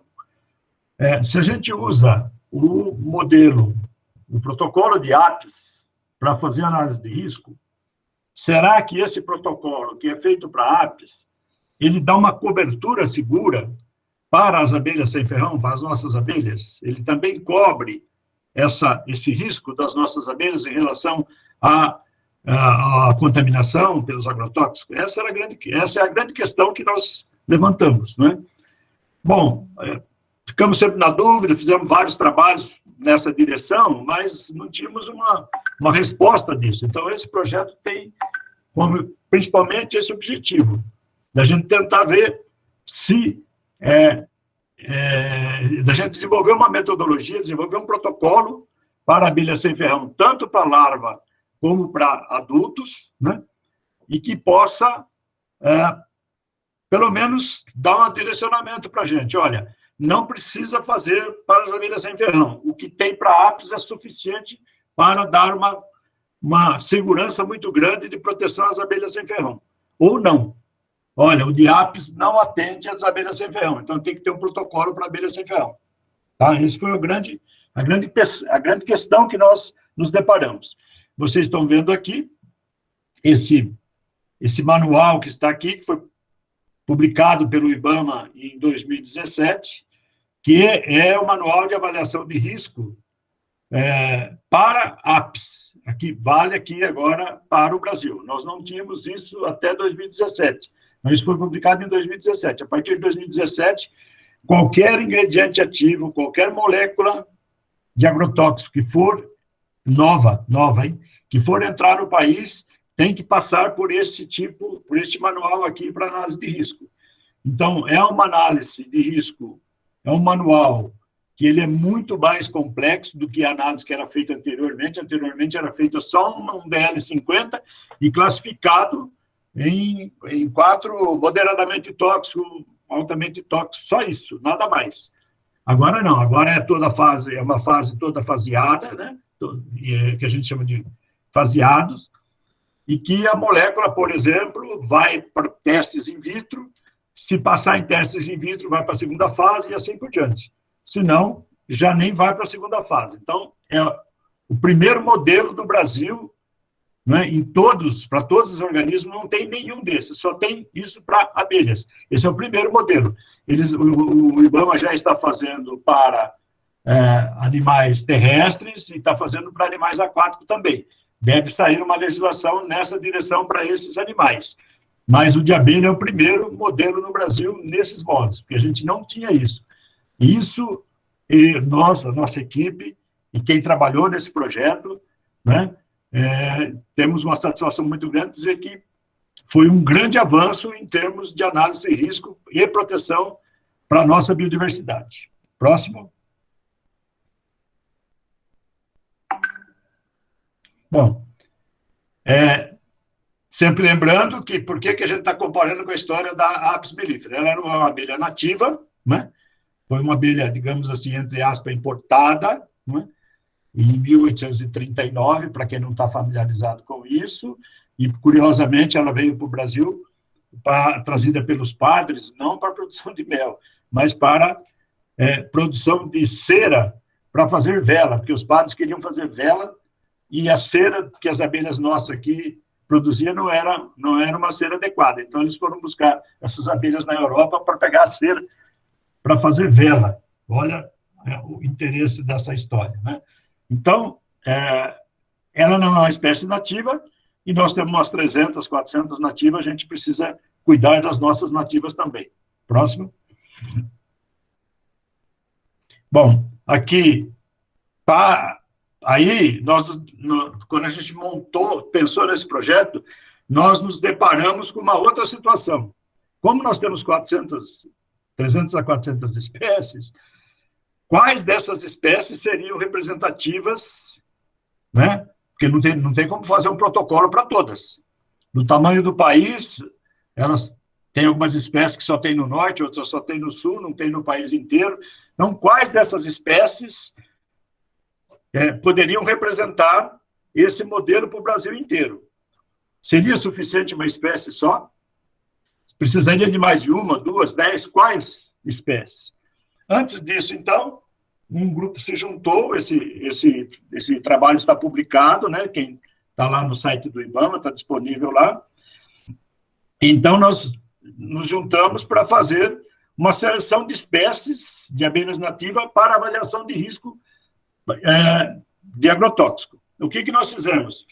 Estabelecemos um ranking, né? Então, para cada comportamento da abelha, da espécie, do grupo, a gente dava uma nota, né? Então, vou citar um exemplo, né? É uma abelha fácil de ser criada, então a gente dava uma nota para as abelhas da hora. É muito fácil, dava 10. Nunca foi criado, tem muita dificuldade, 0, e assim por diante. Não pegamos outro comportamento, ela tem no Brasil inteiro? Existe no Brasil inteiro, então, se tem no Brasil inteiro, 10. Se não tem, a gente foi classificando. E nós classificamos, então, 10 espécies que poderiam ser escolhidas. E dessas 10, nós escolhemos, o grupo aqui de Rio Claro escolheu 3 dessas para a gente trabalhar. Uma maior, né, que é representar um grupo tamanho maior, uma melípona. Escolhemos depois um segundo grupo, que é uma trigona, e um terceiro grupo, que é uma menorzinha, que é a jataí, que é a mais, digamos assim, generalista de todos aqui. Então, nós trabalhamos com estes três modelos, né, para poder ter uma representatividade bastante grande no Brasil inteiro, né? Por que nós tínhamos que fazer isso? Porque nós desenvolvemos uma metodologia aqui em Rio Claro e aqui na UFSCar. Então, a metodologia a gente desenvolveu, o protocolo a gente desenvolveu. Só que esse protocolo só estava testado aqui em Rio Claro. A gente precisa, para mandar para o OECD, para avaliação da OECD e do ICPPR, nós tínhamos que validar isso no Brasil inteiro. Então, nós tínhamos que ter laboratório do Norte, laboratório do Nordeste, laboratório do Sul, do Centro-Oeste, do país inteiro, para poder validar essa metodologia.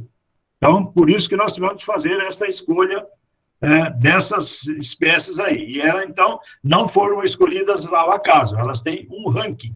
Então, foi estabelecido um ranking e a gente escolheu em cima daquele ranking. Tá? E esse está publicado, quem tiver interesse em ver isso, é só entrar no site do IBAMA, que tem esse trabalho lá, que é muito bonito, muito interessante. Próximo. Bom, qual foi o nosso objetivo, então? Como não tinha métodos padronizados para a realização das abelhas nativas no Brasil, foi, então, desenvolver e padronizar esses métodos para determinar a toxicidade oral aguda, oral e tópica dos ingredientes ativos para abelhas nativas, tanto adulto como na fase larval. Tá? Construir curva de sensibilidade, uma segunda fase, porque nessa curva de sensibilidade vai nos dar qual é o grau de sensibilidade para aquele determinado inseticida, ou agrotóxico, né? E se aquilo, se essas abelhas, né, com determinado inseticida, se ele está muito próximo do que é para a apis hoje, que é muito conhecido, todo mundo já conhece, todo mundo já sabe, então a apis seria suficiente para se realizar os testes e cobrir, né, o risco das abelhas nativas, ou se ele está muito distante e que não cobre. Essa é a nossa ideia. E verificar as diferenças e semelhanças no sistema de desintoxicação através de análise de genoma e proteoma dessas espécies que a gente estudou. Próximo. Bom, aqui então, essa metodologia é feita através do ring test, né?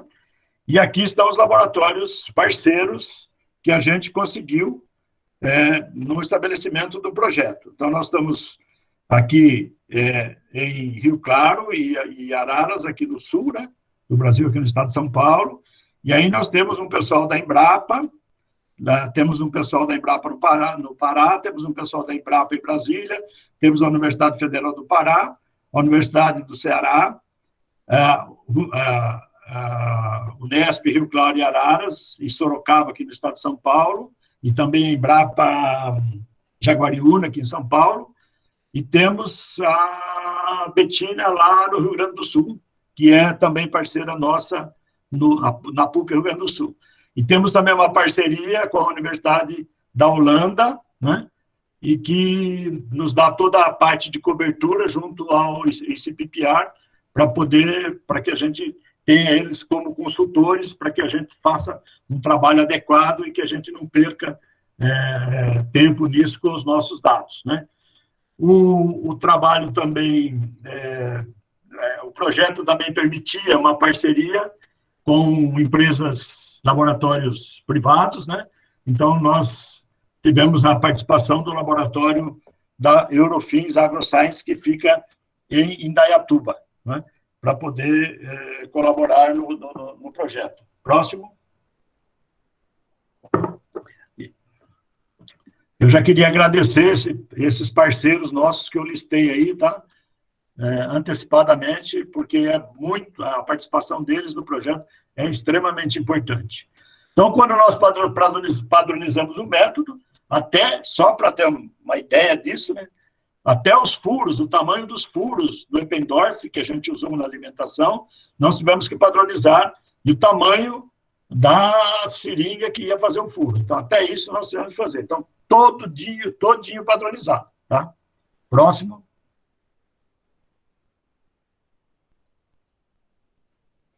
Tá?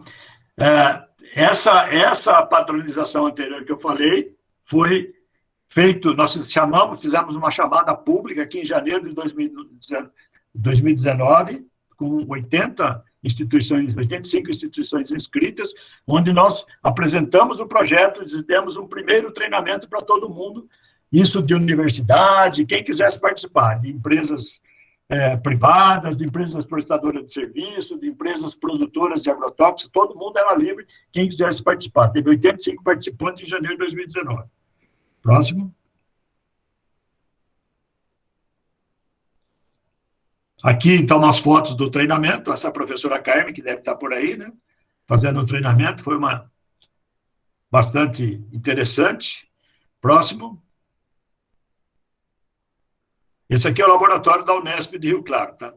Então, esse também é uma outra visão. Este senhorzinho aqui, né, que é o nosso aluno, é o Lucas, que hoje é aluno nosso de mestrado, que coordena todos esses treinamentos. Ele foi treinado pela gente para que fizesse todos os treinamentos, porque depois que eles vieram aqui, fizeram esses laboratórios vieram aqui, fizeram esse primeiro treinamento aqui no nosso laboratório, aí o Lucas foi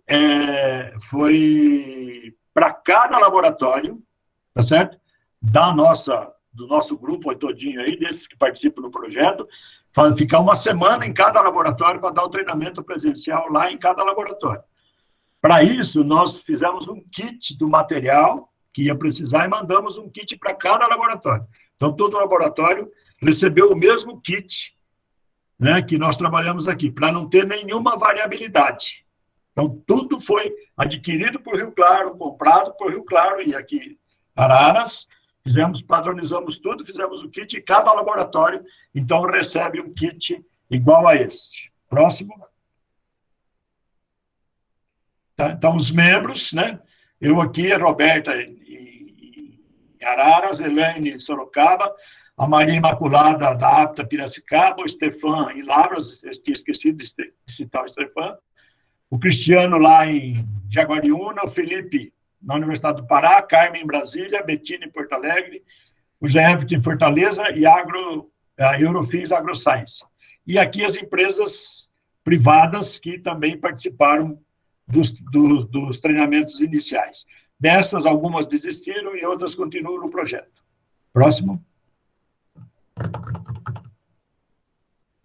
Aqui também os locais dos laboratórios e os treinamentos que foram dados, né? Então, onde foi Brasília, Piracicaba e as datas desses treinamentos. E aqui os treinamentos também que ocorreram no ano passado. Próximo.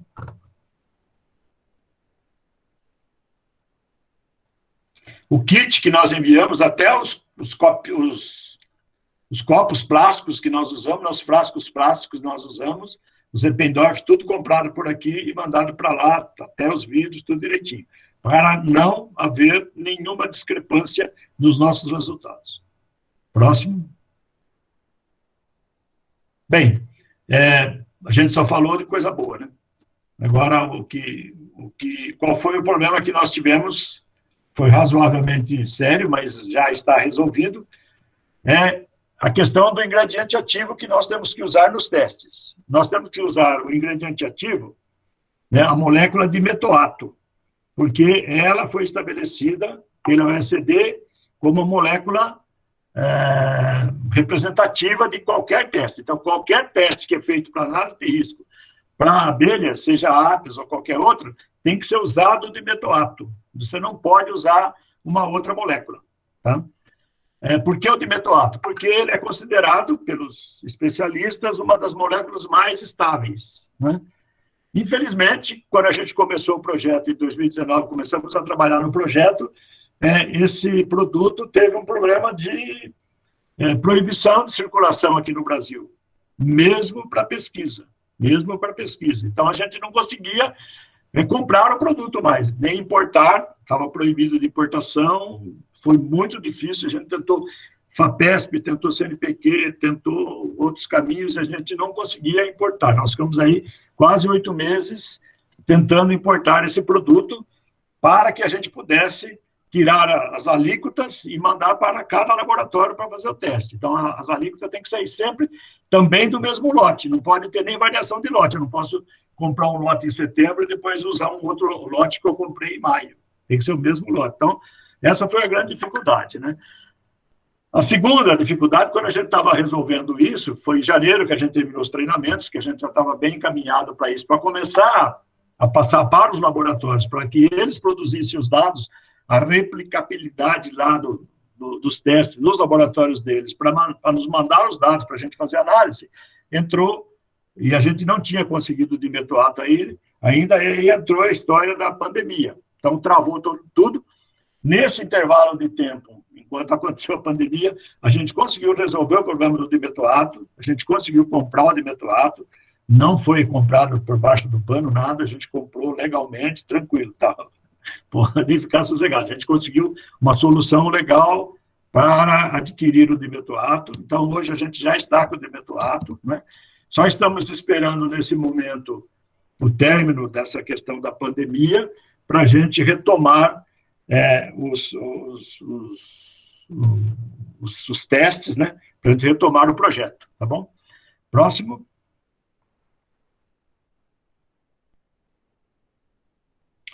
Bem, o que é que a gente gostaria de responder com isso, né? Então, primeira coisa, quais são as respostas que nós queremos ter com esse projeto?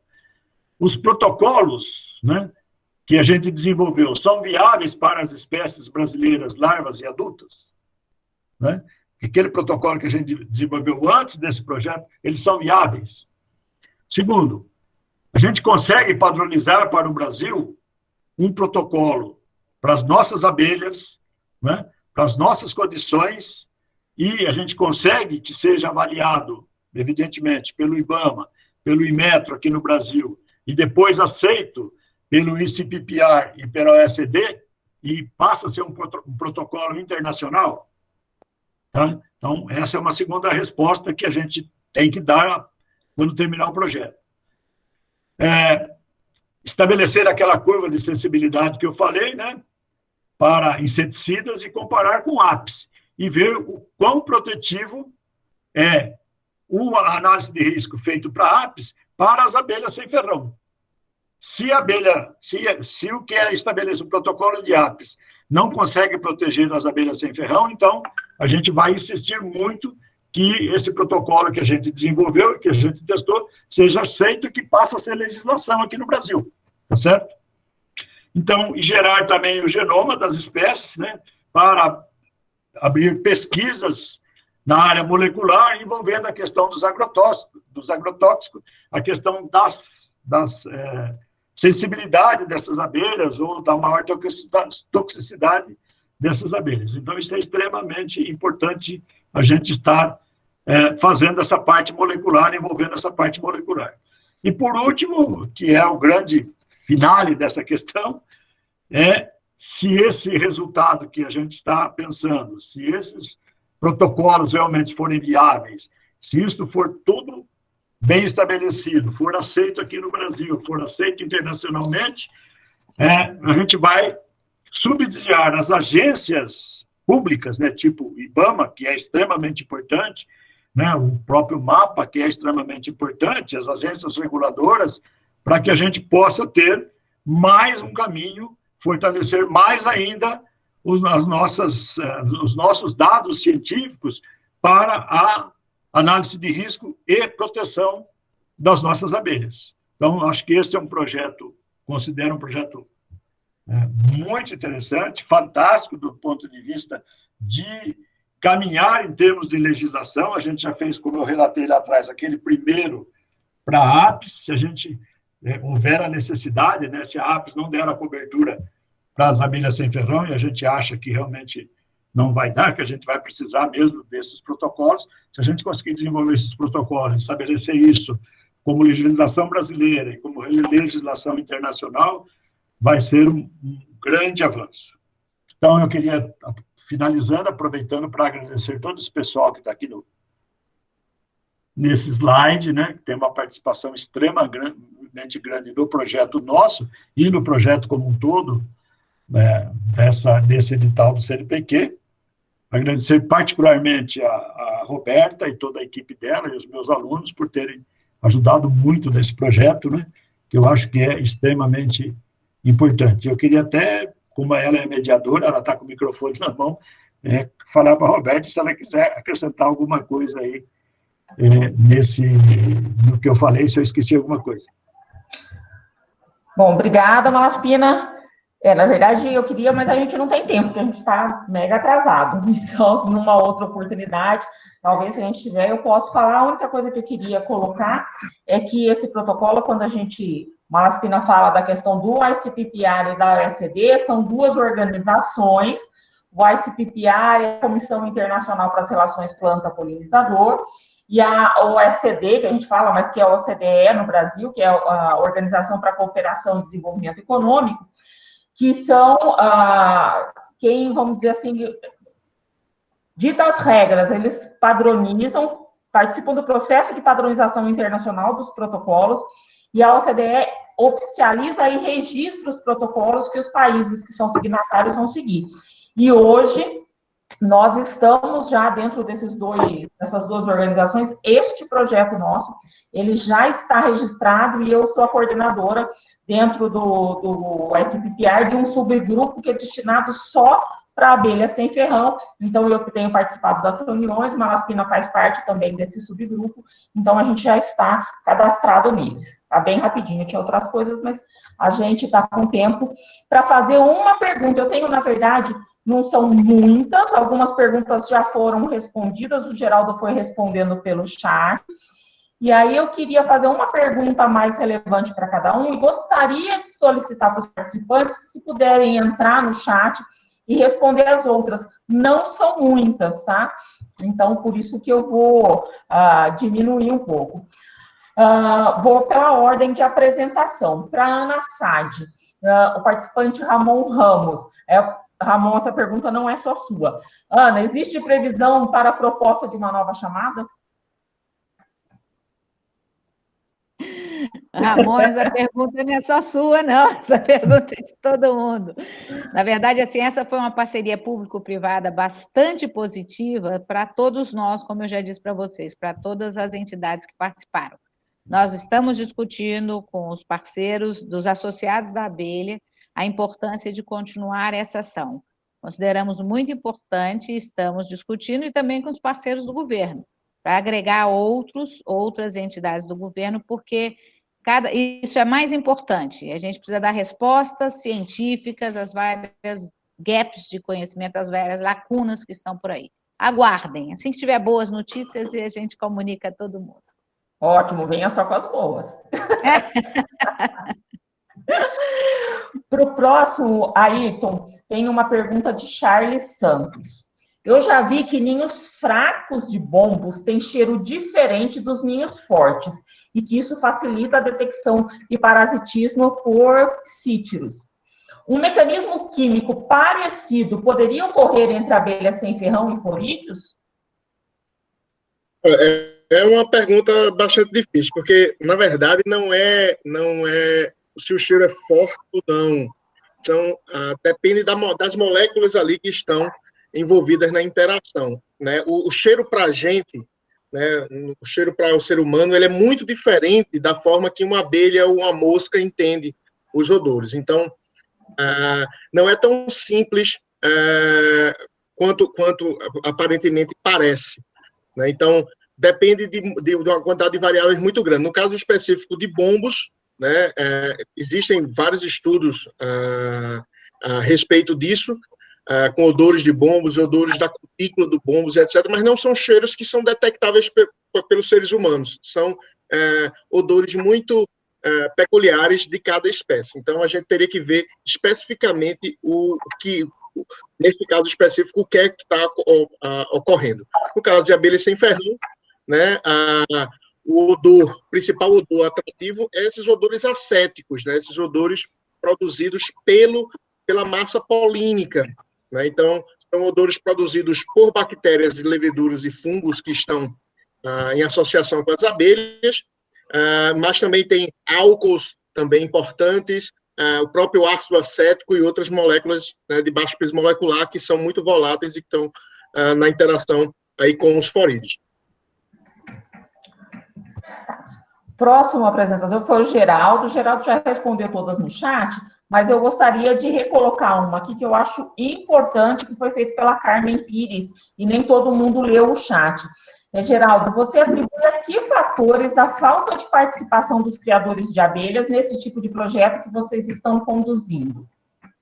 Bom, na realidade, eu creio que há um número menor de criadores de abelhas nessas regiões. E eu acho que, na verdade, o acesso à informação é restrito, né? Na região Nordeste, nós temos mais popularidade da informação. Ela passa mais rápido, nós tivemos maior sucesso, a comunicação passa mais rápido. Então, seria muito importante a gente tentar preencher essas lacunas, porque, senão, de novo, nós ficamos com uma grande lacuna para a Amazônia, com uma região muito importante, com outras espécies completamente diferentes também. Nós vamos tentar e estamos abertos, né? Quem quiser participar, estamos aí abertos a toda a colaboração, né? A ciência tem que ser mais participativa e isso é muito importante. Mas a ideia tem que preencher isso aí.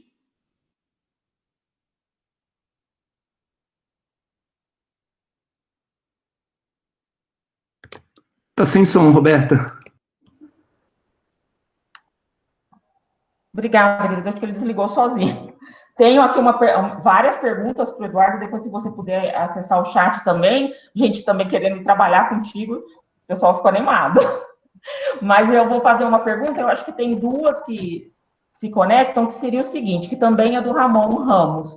Os dados do SpeciLink, especialmente a identificação dos bichos, serão validadas, já que nem todos os dados possuem fotografias? E tem alguns casos, como tem na outra pergunta, de identificação que precisa ser, vamos chamar assim, de corrigida, que não está adequada? Sim. Então, eu vi realmente que esse foi o interesse, eu acho que é uma das questões mais importantes, mas a resposta curta é não, elas não serão validadas. O grande complicador de um trabalho como esse, de se ter um grande banco de dados com informações diversas, de coleções diversas, é que ou a gente vai primar pela qualidade dos dados, e aí a gente vai ter, digamos, 10, 20 mil registros, ou a gente vai abrir para que nós tenhamos a inserção de um volume muito grande de dados, chegando em centenas de milhares, e quem sabe no futuro alguns milhões de registros, mas a gente não vai conseguir verificar todos. É um processo extremamente trabalhoso de ser feito, né? Então, existe uma filtragem dessas informações, que é o que, na linguagem do SpeciesLink, chama data cleaning. Então, se eu vejo que um ponto de uma distribuição de uma abelha está no meio do Oceano Atlântico, eu falo, opa, tem um erro aqui, ela não devia estar no meio do Oceano Atlântico. Então, a gente consegue limpar um pouco esses dados, mas a qualidade da identificação vai ser algo que somente os usuários finais vão poder verificar. Então, se eles sabem que foi uma abelha identificada pelo professor Camargo, e é um meliponine, fala, poxa, então deve estar certo, porque o professor Camargo entende disso. Então, essa verificação e esse julgamento da qualidade da informação, isso fica, no primeiro estágio, a cargo de quem utiliza essas informações. Mas, realmente, isso não é preguiça, né, de quem trabalha com isso, é o volume de dados. A gente está falando de centenas de milhares de registros.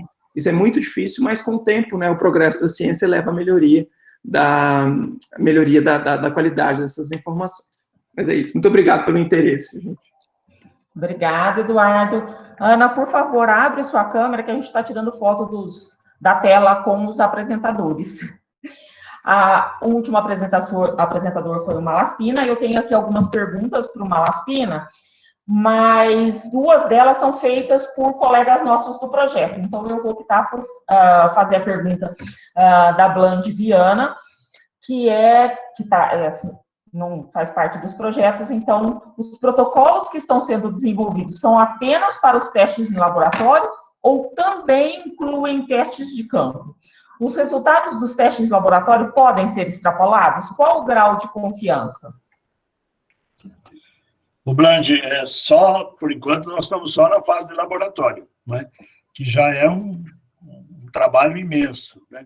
Claro que esses testes de campo, uma hora vão ter que surgir e vão ter que aparecer e alguém vai ter que fazer, né? E aí eu já estou deixando isso para a Roberta, porque eu já estou perto da minha aposentadoria, então eu já estou deixando aí para a Roberta e o grupo para fazer essa segunda parte do projeto, né? Com relação à extrapolação, a gente não sabe ainda. Nós temos que, depois dos resultados que a gente obtiver nesse trabalho, a gente vai olhar e vai ter uma consolidação desses dados para que a gente possa ver se dá para extrapolar ou não, né? A Roberta poderia até explicar melhor isso, que ela trabalha mais com isso, a questão como que é hoje feito na questão dos 10% de variação com relação à análise de risco hoje, né? Roberta? Tá. Deixa eu ver se está aberto, porque está fechando sozinho. Não, a questão na verdade, a gente não tem intenção de extrapolar. Da forma como é feito, tem gente do IBAMA aqui também que pode me ajudar. A gente tem, quando você faz o teste de laboratório, ele é a primeira fase e só passa para as próximas se não passar nessa primeira fase. Mas também é a fase mais conservadora, que leva em consideração o pior cenário. Tá? Então, quando você vai para as fases de campo, de semicampo e campo, você tem cenários que não são tão... mas são mais realísticos, então você não trabalha com o pior de tudo. Então, normalmente, a pior situação é do teste de laboratório mesmo. Tá? Então, quando não passa, vai para o campo. Atualmente, o que se usa é um fator de 10, mas aí é para o caso de apis mellifera, que você tem um fator de correção, porque você não trabalha com o fator cheio de 10 para o fator cheio da DL, por exemplo, para apis mellifera. Então, existe, a EPA, o governo americano também usa isso, um fator de correção de 10 para os valores obtidos. E não é um valor redondo, tem uma faixa de valor lá, se você está acima disso, se você está abaixo desse valor, é que vai interferir nisso. Mas o processo de avaliação de risco, ele não é determinado, por exemplo, fiz o teste com Jataí, por exemplo, no nosso caso, e ela deu 25% mais suscetível. Existe todo um cálculo, uma série de fatores que são levados em consideração, que entram nessa conta, e que vão dizer se ela está próxima, se o teste cobre ou não, e também para a questão de campo, existe todo uma série de fatores que entram para responder isso. Não é simplesmente deu uma DL tal, não vai ou vai para esse teste. Tá? O manual, alguém já perguntou, e eu acho que o Leandro do IBAMA também já respondeu, ele está disponível, matriz de seleção também, e lá tem todos os passos. Não é um simples jogo de deu uma DL tanto, a gente tem, aprova ou não aprova. É um processo bastante complexo, que a gente usa uma série de modelos, tudo para chegar nisso. Não sei se eu fui clara. Tá? Eu gostaria muitíssimo, eu sei que a gente tem uma live que já não é normal, de 1h45, não se preocupe, o Geraldo colocou aqui do lado, não a questão de ter culpa, ninguém tem culpa de nada, eu acho que foi muito bom a gente estar conversando entre nós aqui, os participantes da chamada pública, que isso foi uma forma da gente expor o que a gente ia fazer no Congresso Brasileiro de Entomologia, em que todos iriam expor os seus projetos. Eu acho que nós continuaremos participando do Congresso Brasileiro de Entomologia, mas eu acho que foi uma forma de ampliar para pessoas que talvez não tenham acesso ao Congresso Brasileiro de Entomologia. Então, eu peço desculpa por ter sido sucinta e rápida, mas foi para permitir que os apresentadores tivessem um pouco mais de tempo. Foi ótimo, eu gostaria mais uma vez de agradecer a todos vocês que participaram da live e convidar todos para que estejam conosco de novo na próxima quarta-feira, às 18 horas, que nós vamos ter mais 5 projetos, tá? E aí eu também gostaria de convidar todos que tiverem eventos, que tiverem lives. Eu acho que todos nós, pesquisadores, temos um Facebook do grupo, um Instagram do grupo, e nós temos o site do Abelha, que é fantástico, para que a gente divulgue essas lives, essas informações, os nossos trabalhos, que eu acho que isso é muito importante. Voltando a falar do Dia Nacional da Ciência, eu acho que a gente tem que fazer com que ela chegue em todos os lugares, todas as informações possíveis. Tá bom? Muito obrigado por ficar conosco. Nós chegamos a 140, quase 150 pessoas nos assistindo. Então, foi um prazer muito grande fazer essa mediação. Nos encontramos novamente semana que vem. Abraços a todos. Tchau, gente. Tchau, tchau. Tchau, obrigada. Parabéns, hein? Obrigada. Obrigado, parabéns, gente. Boa noite. Tchau, tchau. Tchauzinho, pessoal. Tchauzinho, pessoal. Boa noite. Foi ótimo. Boa noite. Tchau.